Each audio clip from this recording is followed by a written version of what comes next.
Okay, so we're here. We're recording. We have just, for anyone who is just dropping in, we have just been talking about Star Trek for about 20 to 25 minutes, and I'm a few glasses of wine in. But this is a rugby podcast for props predominantly, but absolutely everyone can join. What's rugby? What is rugby? What is rugby? That, dear friends, is Dan. He's essentially my rugby twin, I like to say. I mean, not just rugby twin. It's true. It's true. You can't see this. We are quite identical. People cannot tell us apart from like more than 15 feet away, unless I'm naked, in which case they're like, Dan's the naked one. Dan's the naked one. Yeah, no, it's true. It's so funny, too. I've gotten a lot of credit for some great gameplay because they think that I haven't taken it. I haven't taken the credit. But Dan very definitely has we're so hard to tell apart on the pitch, and I don't wear glasses, so it's kind of funny because my eyesight, everything's just a blur. So I imagine we just look like that, like just big bearded blobs running around, destroying the opposition. Our gameplay is slightly different. His is better, but anyway. So this is a rugby podcast. I think tentatively our title is called Propspective, but we don't know just yet. It may change halfway through. So be prepared for that. Be prepared for that, if you will. So, anyways, quality punning. Thank you. Every podcast is judged on the quality of its puns. You got to get them out early. Got to get them out. You got to set the tone for the game. Is really what it is. Sorry. That's okay. Propcast, propspective, propcast, prop everything. So, anyways, my name is Caleb. This here is Dan. Dan, I guess I've already. Hello there. There we go. There's Dan, and we're props. We're props in what I'd like to call an amateur league, but it's the league everyone would play in. And it's not an intense. Well, it is an intense league, but it's not like we're pro, blah blah, all these worries. It's for the average guy, slightly above average. Let's face it, because we play rugby. but I in our league, I have played against people who are on Team Canada. It's true. It's true though, and that's kind of the best part about grassroots rugby. Sorry, I interrupted, but yeah, do continue about these amazing people. So this is just sometimes you're playing, you're like, holy shit, this guy is amazing. I feel like I am just standing still as he just goes flying around me. And then someone's like, oh yeah, he's on Team Canada. I'm like, oh. That makes sense. It's amazing when you see, because it is like 3 steps above and you are in awe, but also then realizing you're also playing against them. And you should probably run towards where the action is happening. But yeah, no, it's true. So this is we're in the EOR. No, we're in the EORU, right? That's our Eastern Ontario Rugby Union. It's been a while, guys. We've had the COVID. We haven't had any practices or anything, but we're in the EORU, and we're gonna talk about a whole bunch of things. This we got like 10 episodes, maybe more, because as you can tell, it's fairly loosey goosey how we play this. We got soft hands. We're just playing like Fiji ball here, right? It's just like passing and tossing. Rugby is a game of adapting to the circumstances. And so I think, we're just what we're going to do. And it is very appropriate. It's actually one of my talking points, or one of the things we want to talk about today. Is nice. A lot of people, when they first going to play rugby, they're like, what's my position? What does this position do? And I'm like, relax. Like, rugby is not like that. Yes, you're going to have scrums, and there's things you're going to be doing more of because you're better at them. Yeah. But when you see a hole in that back line and you're the one who's there, you get in that. Are we allowed to swear in this podcast? Absolutely. Okay. Sure, you get in that motherfucking hole and you run with the motherfucking backs. No, it's absolutely true. It's like, it doesn't matter how huge you are or how small you are or anywhere in between, you fill in the position you need to, right? Which is what I kind of love about it. And I found myself out on the wing a couple of times and been like, okay, I guess this is what I'm doing now. Biggest most goddamn handsome winger I've ever seen. Oh, that's super sweet. I can't compete with the hair. No, I had to put it. Winger hair. The way people can tell us apart is that Caleb's hair is immaculate and his beard is immaculate. It's all show. I am eternally jealous. Dan does all the work. I just look pretty on the other side of the scrum. But looking pretty is work. It's difficult. But anyways, okay, so anyways, as you can tell, we've got that lovely front rower banter. And first of all, before we do anything else, I do love right before a scrum when you have that little chit chat before everyone packs in. It's so fun. It's like that. It's like we're jovial folk by nature, us props, I think. It's because we're all happy with all the endorphins we get from food. Well, and that's just it. We do have, when you do, first thing you do, and it's so funny, I'm wearing rugby shorts right now because I miss it, but you do need pockets for snacks. You do need those little snacks, those little bits of pick-me-up, and you'll make friends. So anyways, here's what we're going to do. We're going to do roughly 10 episodes. As you can tell, we're going to play it loosey-goosey. We've got general topics set up for them. And yeah, it's basically running through sort of as you play in these leagues. And I don't know, like, I don't want to call it beer league because it is more intense than beer league. Because it really is, because rugby is an intense game. You're putting your body on the line, and the relationships you build, I find, are also just as intense. It's not just like you're showing up. Yeah, I mean, you do kind of just show up every Tuesday, Thursday, but you're showing up more than once a week. And these people become your family, really, is what it is, because you fight, you sweat, you bleed with them, and yeah. So it's, but I don't know. I have ants. Look at these. I have ants on my goddamn windowsill. But anyways, I digress. You do get quite close knit, so I wouldn't call it a beer league, but I'm not sure what to call it. Maybe we'll find that out later on. I would call it a rec league, but it's recreational rugby, which is still intense, hard. You can't play recreational rugby the way you might, recreational tennis, where you just get on the field and you're like, I'm swinging my tennis racket. You can play tennis hard, but when someone is charging at you and it's your job to take them down, you can't just be like, oh, I'll just go out there and like do a light little tackle. Yeah. You will get run over. Yeah. You get speed bumped. You become a speed bump and you get rocked. And you're absolutely right. There actually, Toronto's team, Muddy York, used to be much more of a party team, and that's what would happen when we played them. There are some photos of me with like 5 Muddy Yorkers hanging off of me, and I'm just like da da da da da da. And as epic as that is, it's also like, yeah, they did not take it as seriously as we did. And in rugby, that's not. You're going to get run over, and then you're going to up your intensity, which is what actually ended up happening to Muddy York. That's true, now right? Muddy York is a much better team.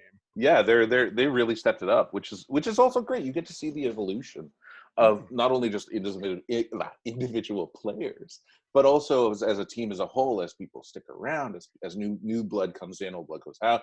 It's really neat to see that evolution in this particular talentscape, I guess we could call it. But yeah, no, Muddy, some of my most fun games, shout out to Muddy York, have been at Beaver Bowls. I'm wearing a Beaver Bowl t-shirt right now, actually. Dan, you'll recall, that was 2016 where we took that tournament. I think we won every game on that tournament. We did. That was the year, I believe, that we won every game, but then almost didn't make it to the final because of the way they did the points. That's right. That's right. Oh my God, I'd forgotten about that. Because we were playing very defensively, and so we didn't score that much. Other games, they just ran up the score because both teams were focusing on offense. Right. And so we won every game, but didn't make it to the final. And then they're like, "Oh wait, this is not a good idea." Oh my God, that was hilarious. Yeah, that's so true, right? That was second day of that I was kind of hurting on that one, but that was great. But that's the whole thing about tournaments. We talk about tournaments later on as well, and just as where it's the second game is always the harder. The second day is always the hardest on tournaments, but that's where you really see the. Except for when you're ridiculously sick in Australia because you got the flu that was going around, and on the third day you're just in a complete like zombie, but you're a prop, and so the prop has got to play because who else can do the scrum? There are no subs. I have no recollection of any playing of the third day of that tournament. I know I played like both games for the full time because we had no other props. And my only memory of that day at all is me sitting in the Australian sun in like 35-degree weather, shivering, and asking my Oof. coach, is it as hot as I think it is, or is it cold? Because I am freezing. I don't know. And she's like, it's really hot out. You are very sick. I'm like, Oh, good to know. okay. When do I go on? That's just it, though. That's just it. You go on for your team. But here's the thing: as a prop, I can tell you right now, right? We, as the least, and I say this with love, as the least mobile, typically units of the team, we typically play like a ton of time on the field because we do not have substitutions. We don't have subs like ever, right? I think I came on the team and I was like now like the second prop. They saw me and they're like, that guy's a great match for Dan. And then suddenly I was just like the prop forever. Which is fine. I love it. I love being a prop, but it was like I played some slow, albeit slow, 80-minute games. And it's like, ooh, you've even substituted for me and played out far too long. It's been amazing. Oh, Dan, I don't know how you do it, buddy. I don't know how you dig deep. You've always had a little more, I guess, fortitude in the field than I have, admittedly.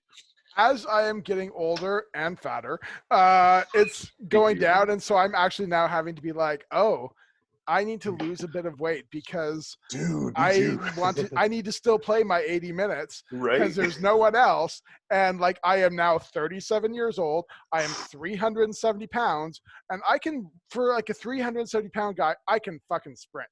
That's right. We're dangerous over 20 yards, right? Now it's sort of like, oh God, I've run for like 20 minutes and I am done.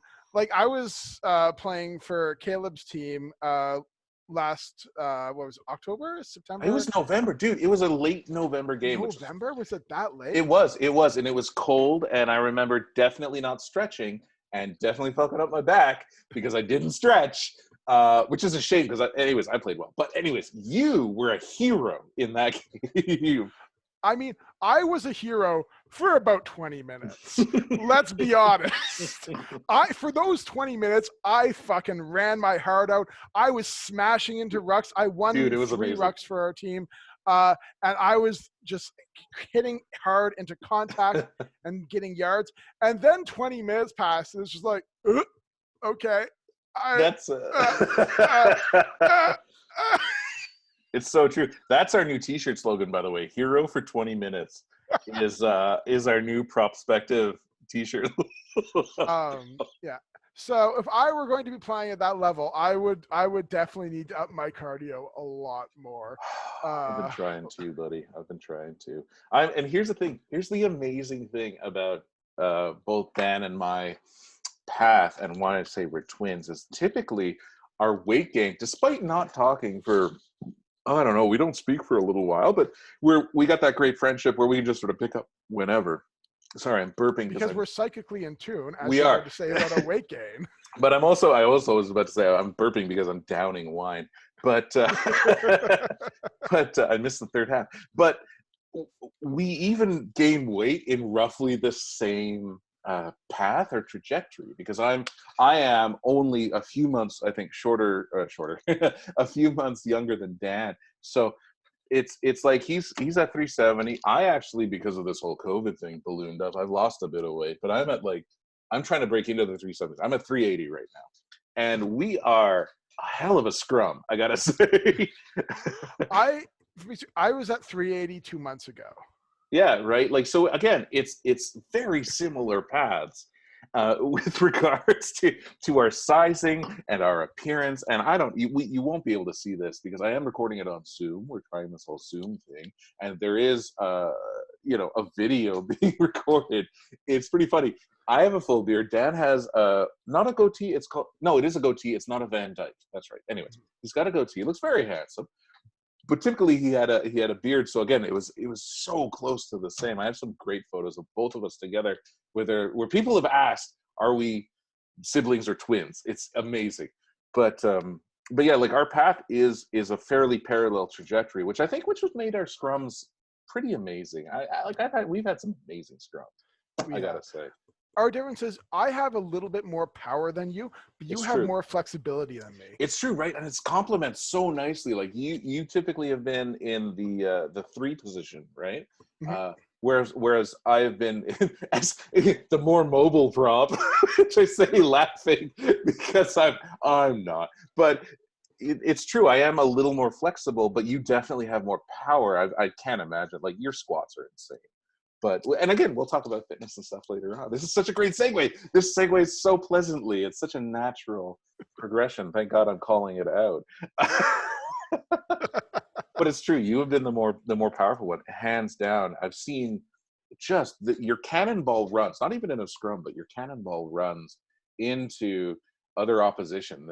You got to see the photos. It's amazing because it's just like 20 people trying to. It's 20, right? It's 50 to some, but it's So some of our team went and joined the opposition just to try to stop me. They felt bad. They're like, "Oh my God, these guys are getting rocked." Amazing. But yeah, no, it's true. But one of my favorite moments was when I knocked over the uprights. I wasn't there, but I've heard about this. It's a storied tale. That's like, dude, that's insane. I love it. Do tell. A little anecdote. Maybe we'll have a war stories portion. I mean, so it was off a penalty kick.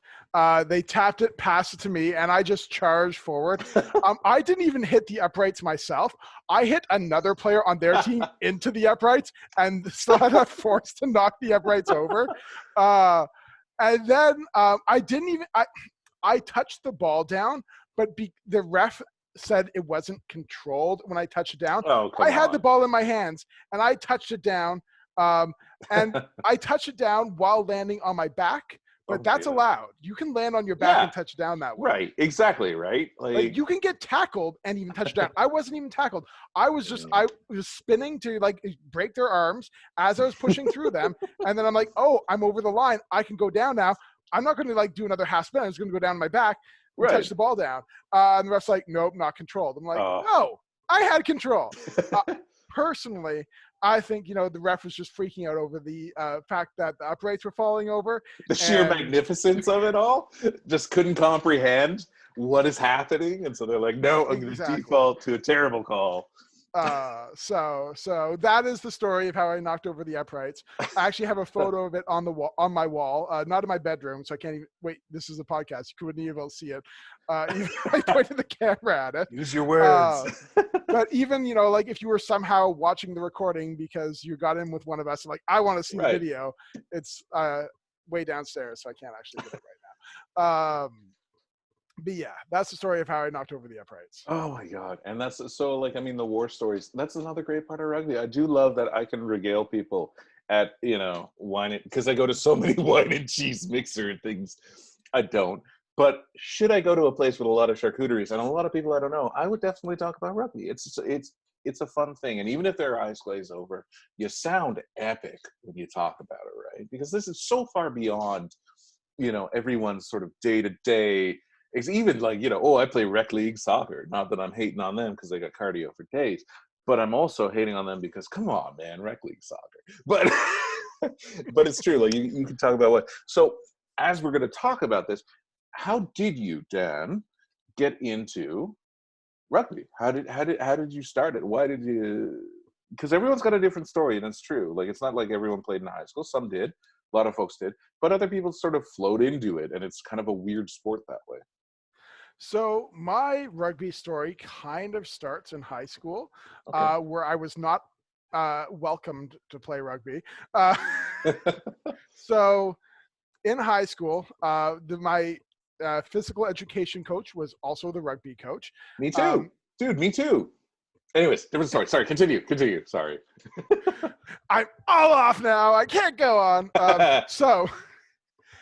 He was, this was a public school, but he was very religious and very much like, you cannot teach people about sex because then they are going to have it. And so he taught a whole bunch of stuff that was not true at all about like sex. Brutal. And wouldn't explain anything. and just really scare people. Like, if you have sex, you will die, Oh, that's some bullshit. especially if you're gay. Ugh. And so, yeah, I am a gargantuan nerd, and of course, I had the internet. This was like in the '90s, so it was a little bit more like, I remember ooh, that. he knows how the internet. This is like Alta Vista era. You people who listen to this actually know what Alta Vista is. It was before Google. Wow. There was Alta Vista, and that was the search engine that people use. There's a couple others, but this is not an old search engine podcast. Could be. It could be, Dan. I want to make it one, okay? Oh my gosh. But yeah, so I knew all this stuff just because I researched it. And so people came to me asking for questions. And so then it came out to him that I was teaching like actual stuff, actual science behind his back, and I am a flaming homosexual. And neither of those things went well. Didn't go over, eh? Shocker. If I had the confidence now that that I have now, Right. I probably would have fought it. But at the time, I was a really shy, nerdy, insecure, It's understandable. chubby guy. Yeah, it's understandable. And so I just like, yep, okay, I am not welcome on the rugby team, and left after going to like sort of like the meet and greet, sort of like, yes, we are going to try out for this rugby team, and I never actually even got to try out. Really? So that happened in high school, and then about 10 years later, there was a rugby team, a gay rugby team, or inclusive rugby team, I should say, starting up in Ottawa, where we live. Mhm. And I did not hear about this at first because I tend to be a little bit of a shut-in. Me too. Shocker, Dan. I Twins. know, right? Weird. It's not like we started this talking about Star Trek or anything. A super in-depth talk about Star Trek. No. But just for the record, Star Trek is relevant to our rugby experience because we learned how great friends we would be through a Star Trek reference. Very That much was so. quite obscure because it was to a very specific episode in a very That's roundabout true. way, and Caleb got it instantly. Nailed it. He was just like, bam, and I'm like 3, and I'm like, fuck, I love this guy. Within seconds, I remember that day too. We were on the pitch. That was like, I think that was like my first or second practice too. And yeah, it was just like, oh, I know this, I can do this, and then a friendship was born. It wasn't the first practice; it was the second practice. I remember, Mm-hmm. I remember exactly where it was because this was at Robinson Field. The Yep. first practice you were at was not at Robinson Field. That was at Leeds. Yeah, that's right. I remember because the first practice I was injured and so couldn't play, and then so I was just taking photos, and then there's this huge prop that comes out that I'm just like, my jaw drops, and so I'm just taking photos, and one of my teammates comes up to me and like, hey Dan, I know you think he's really hot, but you should take photos of other people too.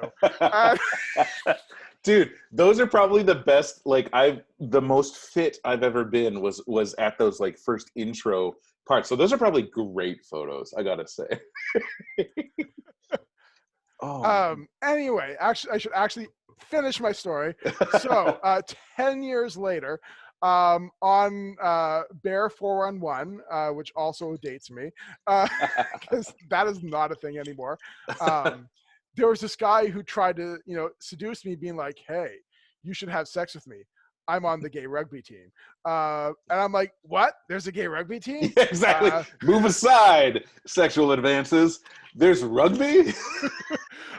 So he's like, well, yeah, but I really want to have sex with you. I'm like, well, why don't we meet at a practice? Yeah. We click together again. I want to go to practice. He never actually ended up coming to any practice for like a year and a half. That's hilarious. For every practice, he'd be like, maybe coming. And he never did. So I've never actually met the guy. But you know what? He brought an amazing prop to that team. That's just it. Well, actually, I started at number 10. Oh, really? Okay. Oh, okay. We got a different story. I'll let you finish. We got a different. Yeah. Anyways, cool. And so I was the first person to come to a practice, and one of the founders was so excited for me to be there that he made an assortment of sandwiches. But none of them I could eat. Oh, that's right. Because you're vegan, right? Yeah. Yeah. Right. So that's how I stay so skinny at a mere slim 370 pounds. You know what, man? It takes work to be that way at vegan, I think, because Not really. Potato chips are vegan and oh very fuck potatoes, eh? delicious. Potatoes are amazing. Anyways, we digress. It is a prop show after all. So the thing you need to know about props is that we're dumb. We are the smartest, most charming people. No, The reason why props have the numbers 1 and 3 is because that's as high as we can count. it's so we don't forget. And even then, we kind of forget, and I was like, "What am I doing here?" But yeah, Is it like the left that's tight? Because it's like lefty tighty and then righty right. loosey, right? Yeah, right. That's how that works. I Oh. push forward. Yeah, yeah. And you know what? That's what I love about a scrum. That's what I love. They give you a little countdown. It's with words, but whatever. They give you a little countdown, and you just push with all your might. And I know there's supposed to be a cadence, and I know there's supposed to be, a strategy, but you just kind of fucking go for it, and it's amazing. I mean, really, like lock is more the position where you actually just sort of go for it. That's what they Prop is say, much more but technical. it's See, true. because No, you're right. You're I started at number 10, then I went to lock, and then they're like, well, we lost our main prop because he moved to Sweden. So right. Dan, you're a As they prop do. now. So you need to get fat. I'm like, yes. Done. Done and Show done. me to the buffet. But wait, you still want me to run 5K during a game? What kind of cruel twist is this? It's Greek. It's like an ancient Greek, play. But, I And digress. so yeah, really going from like lock to prop. My first couple of scrums, like sometimes I would either like smash them because I just push so much harder than everyone else, or I would get like bent out of shape, and the person's like, Right. oh, this guy doesn't know how to actually be like strategic. So he would just be like, floop, and I'm like, ow, this is not a position my body likes. This hurts. Yeah. And so yeah, but yes, really, as dumb as we are, prop is a much more technical position. Yes, you It's want to super push, technical. but it's much more about positioning, which is why flexibility is actually very important for a prop. If you can get underneath a person, if you can get your head on their sternum, if you can bend them into a position that they feel uncomfortable in, you just have won the scrum. Well, you know what? It's so funny too because like I have weirdly loose hips, whatever that means, but I do because as a one, I can get right under, and it's true that head thing is so true. Like I actually, and I want to say, I think it was in the 2016 Beaver Bowl. From Washington Scandals, there was a really nice guy who was their number 3, sweet dude. I actually I saw his feet come off the ground and dangle a bit, and you can't see my hands, but imagine like a sort of movement, and it's so true. There is such a, and I rarely play 3, but I have on occasion, and it's true. Even in there are a lot of movements and a lot of technical. Because you got the number 1 digging his head into your sternum, trying to create that little pain pocket to make you lift up. But it's true. It is because you're channeling all of that force. Where the locks, sorry, are just they're pushing and pushing and pushing, and you're like, what is your positioning on? You're pushing my hamstring. What are you doing, buddy? Get up there a little bit into the butt area so that you can get it. Anyways, prop complaints, but I digress. But you're absolutely right, Dad. It is an incredibly technical and situation, and especially since you are and your opposing prop are are really just the fountainhead of all of that force coming together. And you can't see it unless you see me in the video right now. I'm linking my hands together. It very much is it's a crushing force. I love it, but it's a crushing force, and it's who gets there first and can keep the momentum going. But I digress. We'll talk about that. So you wound up on the Wolves, right? That's where we're at the story? Yes, I wound up on the Wolves. Did not eat any of his sandwiches. By the way, the guy who made the sandwiches has now been on the Great Canadian Baking Show, which I was also Jay. on because I was there for like 2 seconds as they showed the rugby team. Jay, oh my God, he is such a good. I want to say chef. Can I say that? Sure. Can I call him a chef? You can call him a chef. You can call him a baker. Well, He calls himself Jay the Baker usually. Okay, so I'll call him a baker, but his skill level is insanely high. Like, I have baked things that taste, I think, better than his, but I can ooh, never do his like fiddly little like decorations. yeah, Like he made this tiny little cake that's just like, you have gargantuan prop he hands. does. How He did you does. make that tiny little cake so perfect? I do not understand. It's I true. try, You're like my absolutely right. cakes come out like, well, that's good for a 10-year-old. Like people are like, oh wow, this tastes really amazing. Your Right. decoration skills could use some work. And like that's Right. Yeah. The always it. presentation is dicey, but the flavor's there. And Yeah. again, it's a prop podcast. It's going to devolve into this sort of, well, not devolve. I don't want to say devolve. That gives it a bad name. It's going to segue into these sorts of things. I should also mention that Caleb's previous podcast was called I Digress. It's So, true. Because we do. It's inherent in any time you're chatting with me. It's going to go off on different tangents. I like how you plugged that other podcast, Dan. Thank you very much. someone's got to do the work. we have 10 listeners according to my app. Ooh. Big leagues. Hey, you also got someone buying you a glow ball because they loved your podcast so much. You know what? So I hung those up in the hallway for when I go to the bathroom at night. It does. They are there, and I see them every time, Dan. Thank you. So You're not supposed to admit it was me. that's okay, buddy. You know what? It was such a thoughtful thing. How can you not reward thoughtfulness with acknowledgement? But anyways, I digress. So Dan is on the Wolves. And do you mind if because this is kind of where I come in on my rugby journey. Actually. Yeah, I mean, 7 years later, sure. Well, you want to continue? I'm sorry. I like to talk about myself, but you can. No. I was just being an asshole.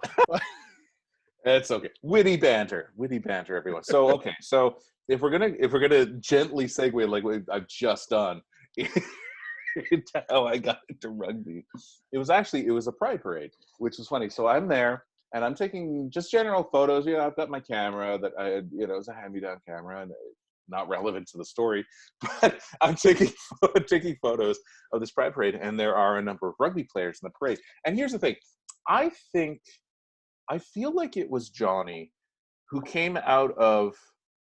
So there was a number of rugby teams walking, because rugby is a very inclusive sport, and especially in Ottawa, we've got the Wolves and we've got an inclusive team.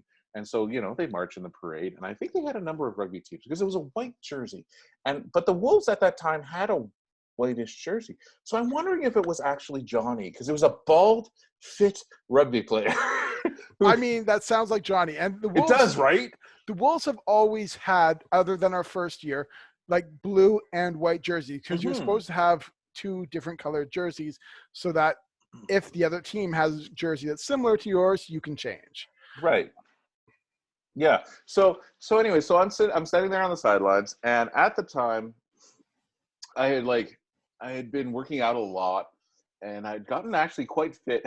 You're so funny. I say quite fit, but again, I am a prop, and I am a dense human being. So I was very thin. You would have looked at me and been like, "That's a thin but like fairly muscular dude, not ripped, but fairly." I'm also incredibly vain. Everybody, to be fair, everyone who cannot see him, he is incredibly gorgeous. So, that's super sweet. That's super sweet, Dan. You've always made me feel good about myself. Actually, thank you for that. But anyway, so I'm there, and I'm in a typical whatever black t-shirt jeans combo, and I'm taking photos of pride, just because sort of amateur photography, just having some fun. And the rugby teams are walking by, and I was fairly fit. I was at I want to say 270 pounds, and that may seem heavy, but when you look at both Dan and I and our frames, you no idea. Like, Dan, you don't look, and I always have trouble trying to gauge weight of human beings because I have what's called the density, and I think you have it as well. You would never know that we are basically holding up a small dog. If we grabbed a small dog, we'd be 400 pounds. You wouldn't know. We're clearly big guys. I mean, I often go to whenever I go to a circus or exhibition, and they have the guy who's like, "Oh, guess your weight." The last one, 9 times out of 10, they are off by about 100 pounds. Mm-hmm. Dude, me too. Me too, exactly, right? Like, so whatever we do, we pack on the muscle. And yeah, we got some gushy bits, but at the same time, you would never know. You just can't tell our weight. And so, anyways, I looked pretty amazing, but I was at about a 270, which is actually, again, that's pretty skinny for it's pretty skinny for me. And this guy comes out of the parade. He locks eyes with me, and he comes out and he's like, "Why are you not playing rugby?" And it caught me so off guard. I'm like, "I don't know." It's what I said. And then so that was near the end of the parade because they were ending at City Hall that year because I think they had redone the route. Anyways, not consequential. But I walked up and I said, "Hey, whatever." I actually didn't join for another year just because life and shit and all that happens. And then someone reminded me, my partner at the time, she reminded me that, like, "Oh, hey, there's a rugby practice or whatever."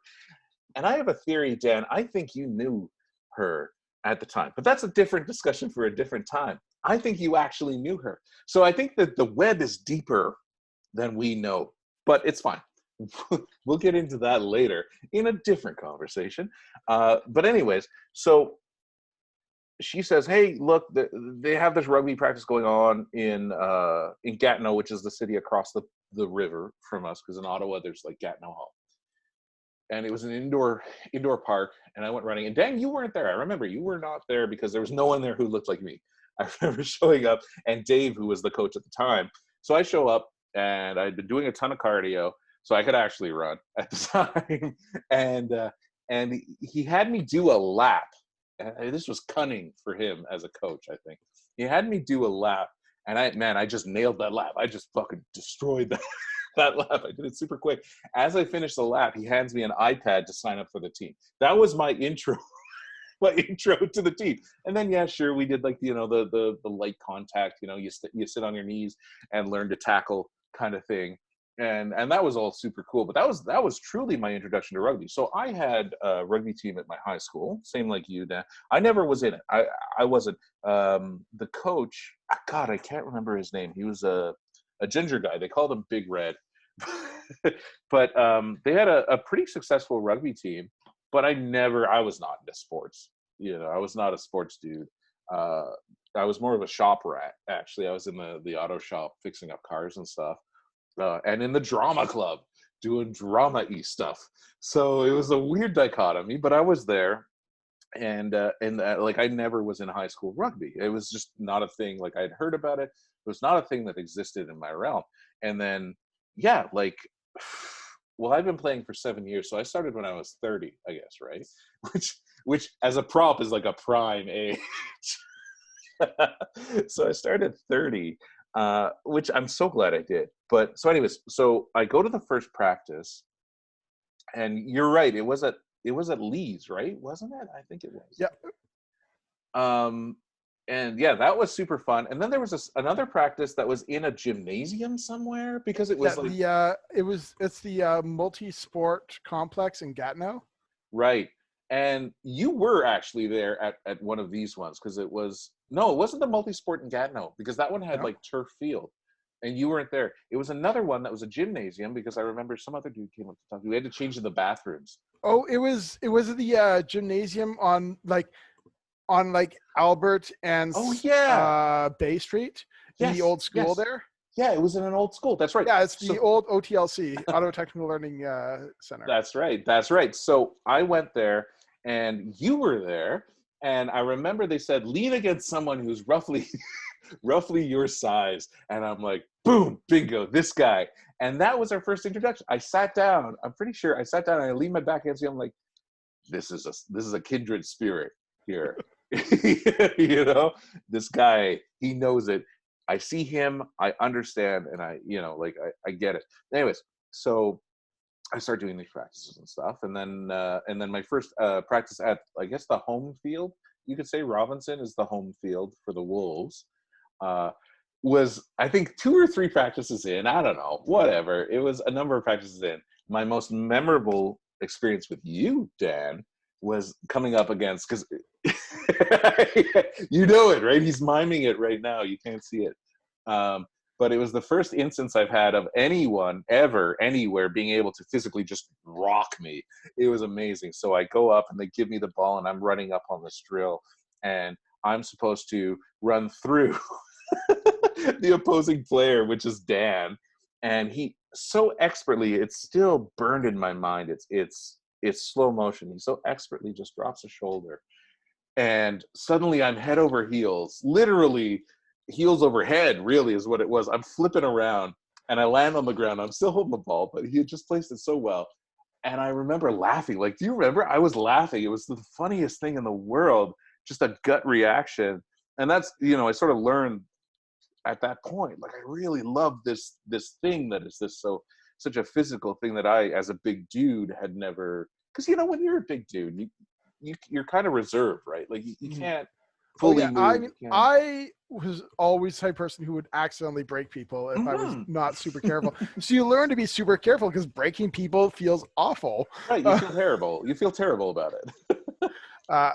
And so I'm always like, that was one of my problems when I first started playing rugby, is that I really had a hard time just tapping into I am going to go full force, because all my life I've been taught you need to be gentle with all these like skinny little pole people that the rest of that cover the full world. You're absolutely right, and that's kind of the biggest thing. Like, again, as a show for props, if you're out there and you're a big dude and you're dense like us, understand it's okay. You're still going to hold back. Like, Dan, I know you hold back. I hold back too, because you just don't want to hurt these little dudes that are like, they're sitting there and they're on defense and you're on a breakaway and you've broken through the line, but there's like, like a fullback or whatever floating around. And, I mean, I've gotten over it. At this point, no, I will stomp on them. They will die.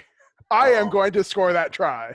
I did throw one of the Muddy York guys around a bit, and that was my first try. My first try, actually, he was the last line of defense, and I remember looking at him dead in the eyes as I'm sprinting. Well, I say sprinting, but I had gone about 30 yards, so I was probably quite slow. But I'm still like pushing as hard as I can. And I look at him, I'm like, no, you fucking don't. And I grabbed him sort of like in the middle of the chest. You know when you fend and you hit that sweet spot in the chest and you can just sort of throw him back? I did that. And then I landed directly on the ball on my solar plexus, so I'm winded. And who was it? Someone lifted me off the ball because you have to vacate the area where you do the try. Anyways, I remember apologizing to the guy. I'd be like, oh, sorry, as I'm walking back. Like, just like, I didn't mean to throw you. But yeah, at the same time, like, I haven't quite fully gotten over the don't hurt the little people part. I feel like my game would be good if I were able to do that. Sorry, I'm choking on my wine here. It definitely took me many years to get over my fear of hurting people. I always like, which is actually kind of funny because I remember a lot of my rugby games I played in like 2009, 2010 better than I remember the ones more recently, because now I've been able to tap into my aggression. I just sort of get into this sort of like aggressive, like, like I just like tighten all the muscles in my core and think murder. Oh my goodness, I can't even imagine. And now it's sort of like, and so I just the aggression flows through me. And so now I get a lot more into the zone.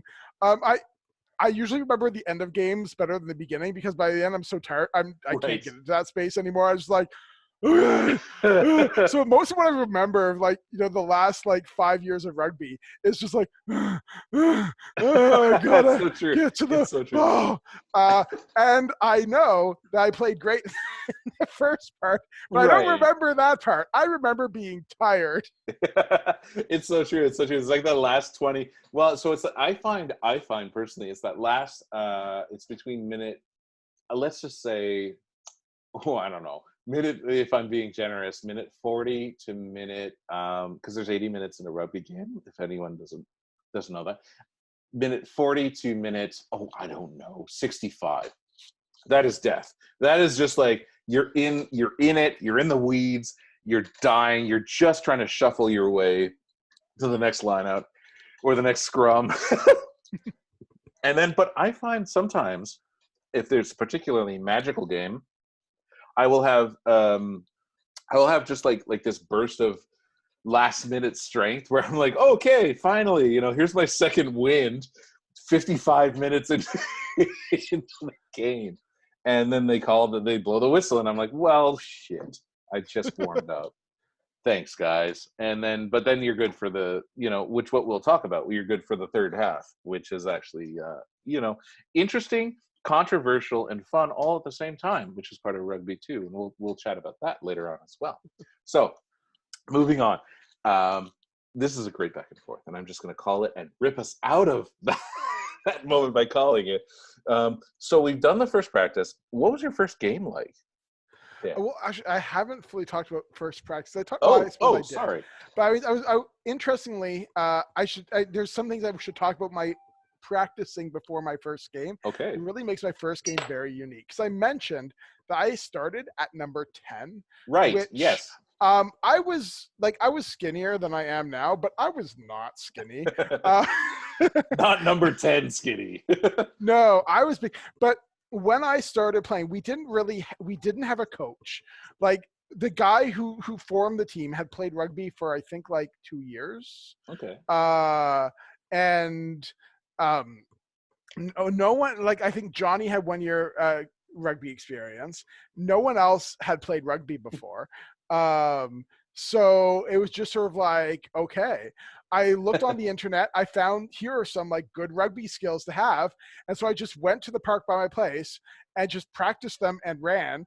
So I got really good at kicking the ball. I got really good at passing. You are good at kicking the ball, though. You are one of those forwards who is like insanely good at kicking the ball. That's where it comes from. It's all because like 12 years ago, I started in 2008. So 12 years ago when I started, what I did to practice, because we didn't have regular practices, was I went to the park and I practiced kicking. So I can do a great grubber, I can do a great chip, and I can kick for distance, and I can drop kick, and I can pass with good accuracy and a great spiral. Why? Because those skills I looked up online, like, these are the rugby skills, and so I'm going to learn these on my own. And so I did, and I got really good at them. And even today, like, I haven't practiced kicking in like 12 years, and I still have a good, accurate boot. It's true. Because I practiced them so much. I can confirm. It is amazing. It's so stunning. And so then it comes into play, and it's like, oh, we need someone who can kick. Well, that would be the number 9. Or number 9 has never kicked a rugby ball. I'm like, I can kick. They're like, what? You're a big guy. I'm like, I can kick. And then I do a drop kick, and they're like, holy shit, he can kick. It's amazing too. It's wondrous to watch, because you're getting so high up. Like, it's amazing.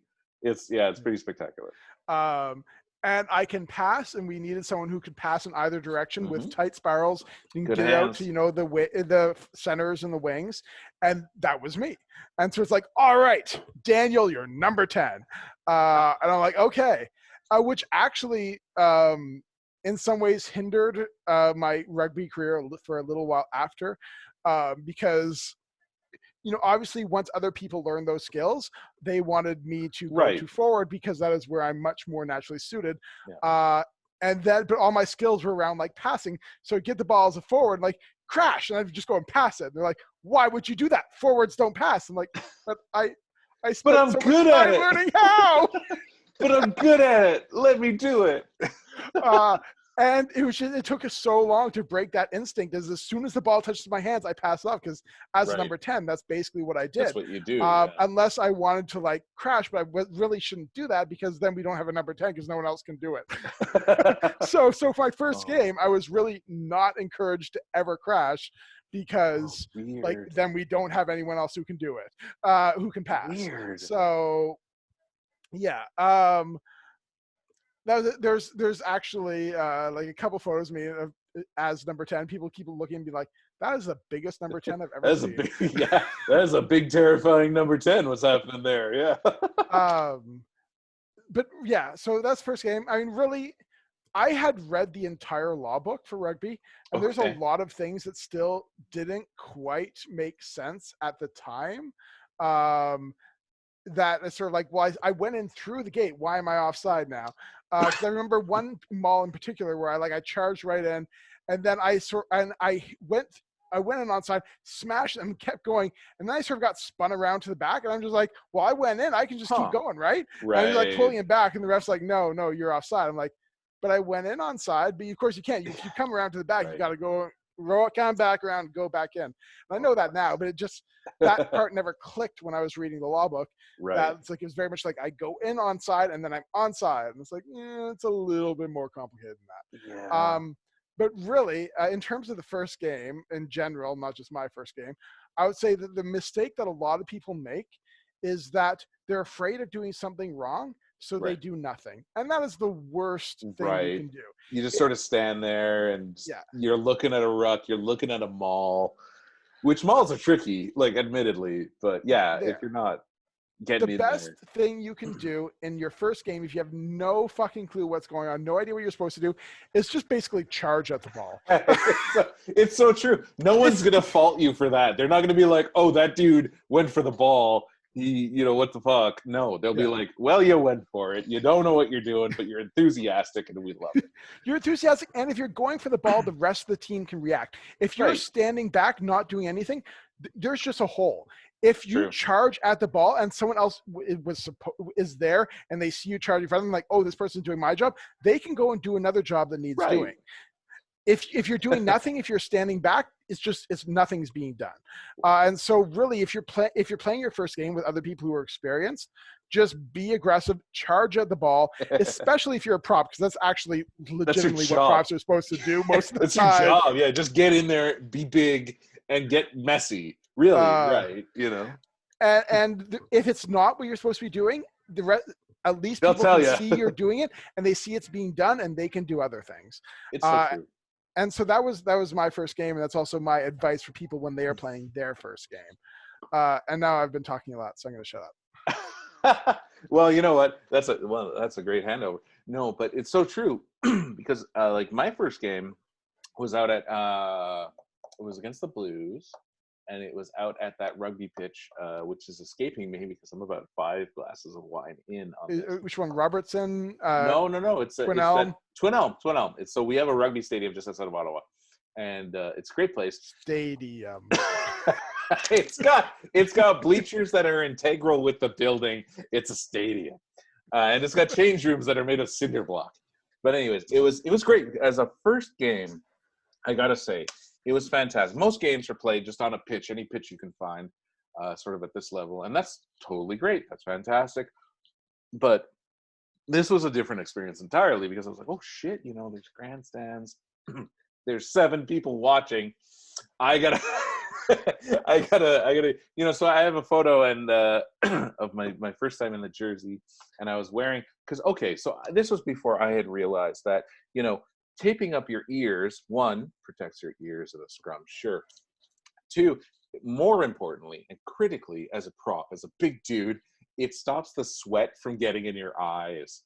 And I had yet to do that, but I had a towel headband on, which was amazing, which came off a couple of times in that game. And one of the opposition team members actually gave it back to me after a tackle or some sort of collision. It was amazing. Anyways, my first game was at this park, this rugby park, let's just call it. It's not a stadium, but it's close to it. It's like as close to a stadium as you can get without being a stadium.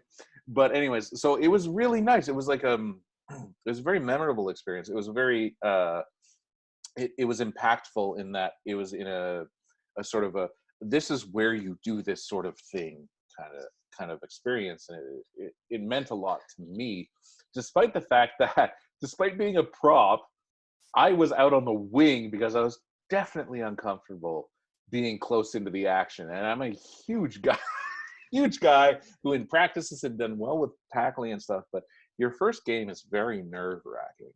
I'll be happy to admit that. And so I tended to drift out to the wing to be like one of the largest wingers you've ever seen. And so I'm watching the action happen, and then Kareem, who was I think he was our 9 at the time, and a great guy. He always the most vocal player. I think he's a wing, but I think he was playing 9. More vocal than JF? He was. You know what? I don't know if JF was at that game, but JF, for the record, when he yells stupid, I swear he could walk into a room and yell stupid, and I would drop to the ground automatically, assuming he's going to pass the ball over me and I'm in the way. But yeah, so Kareem was yelling at me, and I like, I have a photographic memory, and I distinctly remember this. And he was yelling at me, get in.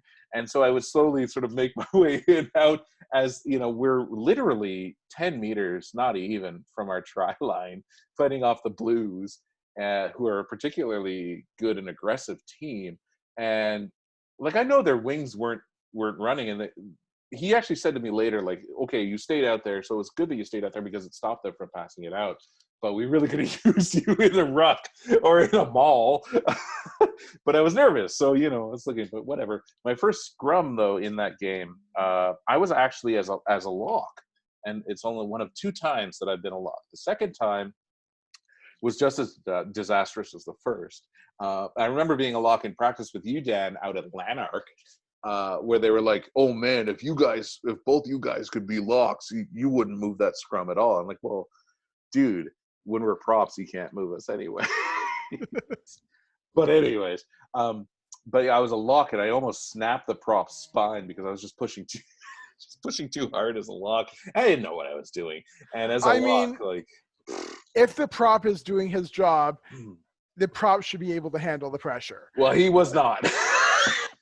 And I remember too, like, I remember him getting out of position and starting to, like, his head was bound in, but his butt was like up on my shoulder, and I was just going for it, and it was terrible. And I swear I hurt his spine, sort of.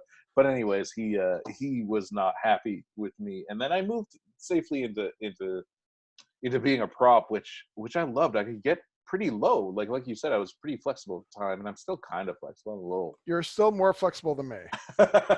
So as a 1, thank you. But as a 1, it was fun to get, like, nice and low, and I still, to this day, my favorite part of the game, aside from, you know, maybe chiding through, but even before that, like above that, is scrums, because it's true, the amazing pressure that you're in and that you feel against yourself, and then when there's that moment when you get the cadence right and you push and they relent just a little bit, and then you can push it further and further. Oh, that's such a good feeling. And to anyone who's a fresh prop, I say that's what you're striving for. You're looking for that feeling of it's amazing, and like everything, the world is crushing down on you, but you are locked in, your back is straight, and you know you're going for it. Oh, it's so pleasant. It's something else, man. It's something else. So that's my first scrum. First line-out memories. I mean, we've always had light line-out guys. Like, you remember Will? Will didn't weigh a thing, and he was like 6'4". So we won every line-out. You could just lift that guy up, and like, just one of us could, because Dan was always, you know, the back lifter, and I was always typically the front lifter, unless we wanted to switch and do a zero call or a bear call, which is an amazing line-out call where it goes straight, the hooker throws it straight to the first prop, and he just barrels through everybody, and that's amazing. But yeah, like, line out wise, Will was great. I don't know from your perspective, like, your first, like, what was your first line out like? Because it's a different physics entirely from a scrum. It's weird. My first lineouts, we didn't really have anyone who knew very well how to do lineouts. So what I remember very much is, like, just sort of like grabbing shorts and like holding the shorts and being like, Right. okay, up. Yeah. And because I was a lifter, I was not a jumper. Surprising as that may be, you might be thinking, like, gee, you know, like, he's 370 pounds. Why don't they lift him up? I know, I've been telling my team that for 12 years. Guys, I got the reach, guys. I've got good hands. You But do, yes. And so I was like, just grabbed shorts and like sort of like up. And it really took me a while to learn exactly how to position myself watching YouTube videos. YouTube is great for learning rugby skills. Stunning, right? No one on your team knows them because it's a brand new team and no one really has much rugby experience. The only issue might be that you learn really well how to kick and then you're told Yep.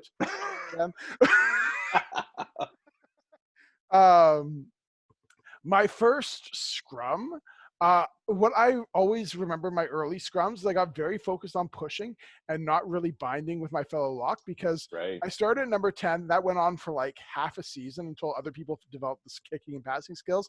Then they're like, okay, we can put you in a lock now. And so I had really powerful legs, because I mean, at the time I was not as big as I'm now, but I was still a big guy, and I could run with the backs because my legs were just massive and powerful. And so I would get into lock, and I could just hold the entire scrum as a lock and push. And the difficulty was that I would not bind very well with my other lock, and so I would wheel the scrum. When this was when wheeling was much more of a thing than it is now. Wheeling Right. is frowned upon now because it is dangerous, and I agree with that. But there's something very fun about just when you know it's an opponent's scrum, and you just like start going, and just the Oh entire my scrum just God. turns on a dime in a So good. second, and that's a great feeling, and I do miss that.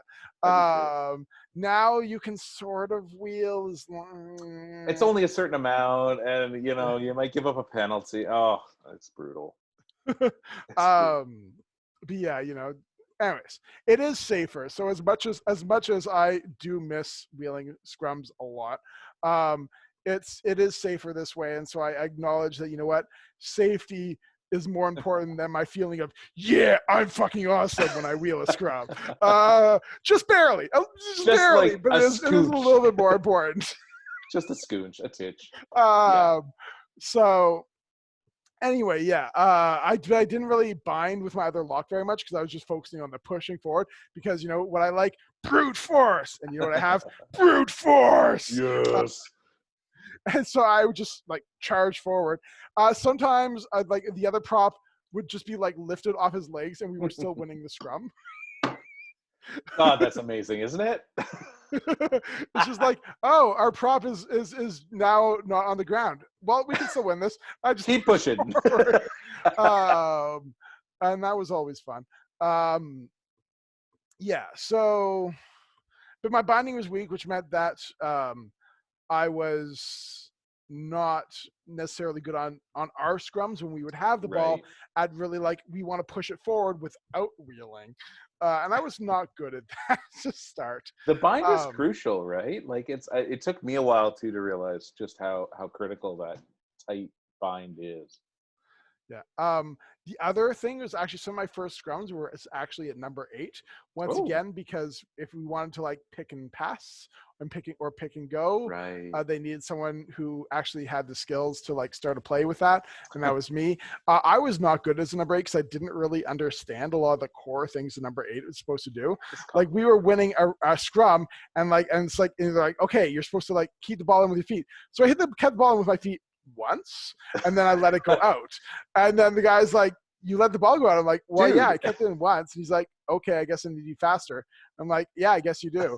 And of course, now I know, oh my God, that's not the way Terrible. number is. I am supposed to keep, if we're pushing it forward, Oh I my am supposed to goodness. keep the ball in as we keep pushing it forward. But I didn't know what I was doing. It's I so was just true. like, I had like gotten this one sentence, keep the ball in, and I interpreted it as keep the ball in once. Yeah, exactly. I've done my job. I've set it out nicely. Whatever. Uh Ah, yeah. oh my So goodness. so those are my first scrums. Um then my first scrum as prop, um I remember like as prop, before I got the hang of it, I didn't really understand how technical of a position it was. Right. And so I would use my brute force. And sometimes that worked amazingly well. And then sometimes I would like be bent out of position. And I would just be like, and it took me a while to clue in, oh, I'm doing something wrong. Right. Until like there was this guy who was like 200 pounds, skinny as a rail. 200 pounds is skinny as a rail. To me, it's skinny as a I rail. know, right? Me And too. Me like too. like his legs were not spindly. Like, I mean, he was obviously not a weak guy, but like there was no comparison in strength. Right. Um, and when I could push against him, I just destroyed him. But 9 times out of 10, he wrecked me. Why? Because he was a fantastic technical prop and would just It's twist true. me into all these positions. I'm like, I can't push now. I can't It's right. push. They disable you, and like when you Yeah. go up against a guy, like I went up against an older fella too. Like he had to be in his 50s, missed a couple of teeth. But man, he was so skilled in where he placed his body. It completely neutralized him. Mhm. And then that's actually how I learned the props technical position, because once again there was like no props on the team for me to learn from. I just sort of like was thrown in, and I had the strength to compensate for my lack of skill for a long time until I learned, oh, this is really a position about skill, and 9 times out of 10, if you've got the skill beats strength. Right. Which then made me sad, because like I thought it was all about brute force. That's what you learn, right? Though you Yeah. definitely you learn that as it goes on. And sometimes it takes a little longer, like me. But yeah, you definitely learn that. Okay. Well, so this is a great first episode. We haven't taken any breaks, everybody. Um, I think we'll end it because I've had a few glasses of wine and I have to go to the washroom. I'm just naturally this annoying. Not annoying at all. This is great. This is a great first. This is a great first scrum. Let's just say there's a great back and forth. Then thank you. And I think I'm going to cut it short, just because it's been about an hour without a break.